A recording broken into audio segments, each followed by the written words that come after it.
Welcome to the deep dive. Today we're looking at a really tough moment in North American history. The Lachine Massacre, 1689, New France. Exactly. We've got some solid historical analysis, detailing the event, its background, and why it still matters. Hmm.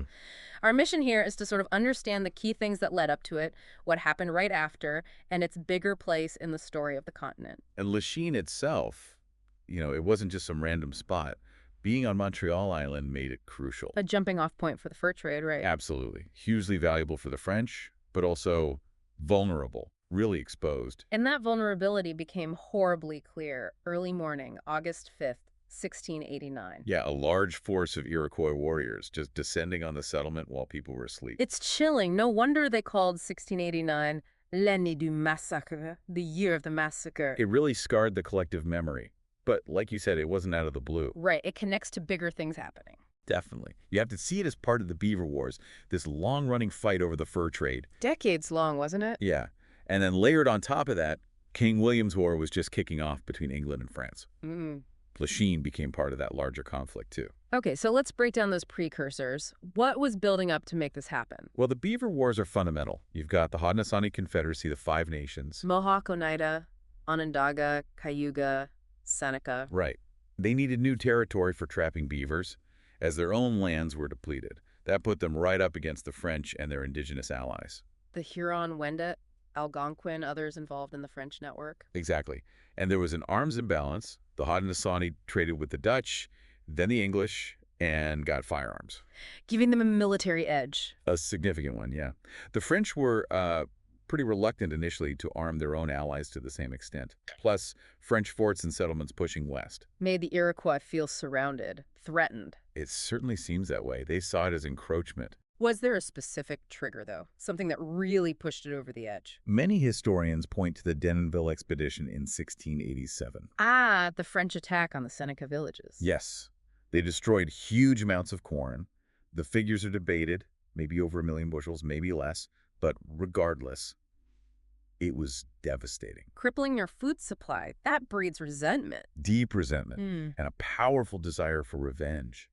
Then add in the English alliance with the Iroquois and war officially breaking out between England and France in '89. The timing is just potent. It really is. There's speculation, maybe even some evidence, that the English might have encouraged Iroquois attacks on the French. So the attack itself, night of August 4th going into the 5th, a storm provided cover. Apparently so.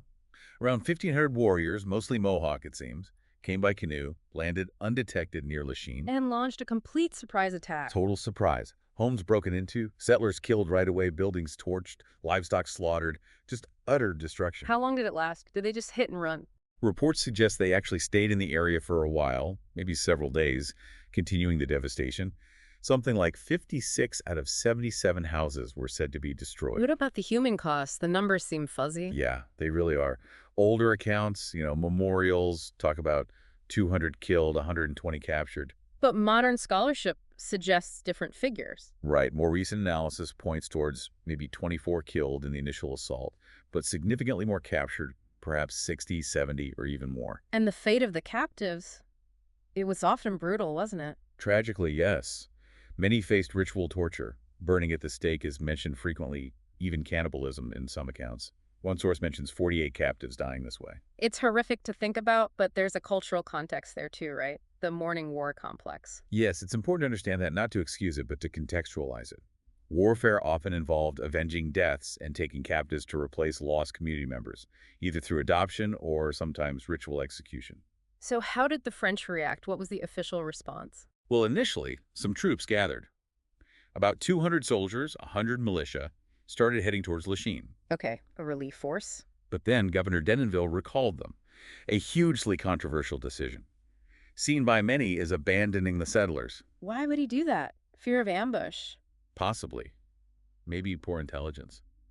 It's seen as a major blunder, though. There was a small victory later, October '89. The Battle of the Lake of Two Mountains. That's the one. A small group of French coureurs de bois defeated an Iroquois party. It was a small win, but it boosted morale a bit. So summing up the motivations, it's not simple. Not at all. You got the economic angle hitting the French fur trade. You've got clear retaliation for Denonville 87. Politics, too, the English alliance, King William's War. Absolutely. And those cultural drivers, the mourning war practices we mentioned, it's all interwoven. What about the legacy? How did Lachine echo afterwards? Immediate terror for the colonists, obviously. Economic hardship. But it also fueled more conflict. French retaliatory raids like the one on Schenectady. It escalated things. Part of that larger cycle of violence in the Iroquois Wars. Exactly. Which eventually led, years later, to the Great Peace of Montreal in 1701. A major turning point. And how we remember Lachine is still being discussed, isn't it? Yes, it was designated a National Historic Event in Canada, but that designation is actually under review right now by Parks Canada. Reflecting a shift in how we look at these events. I think so.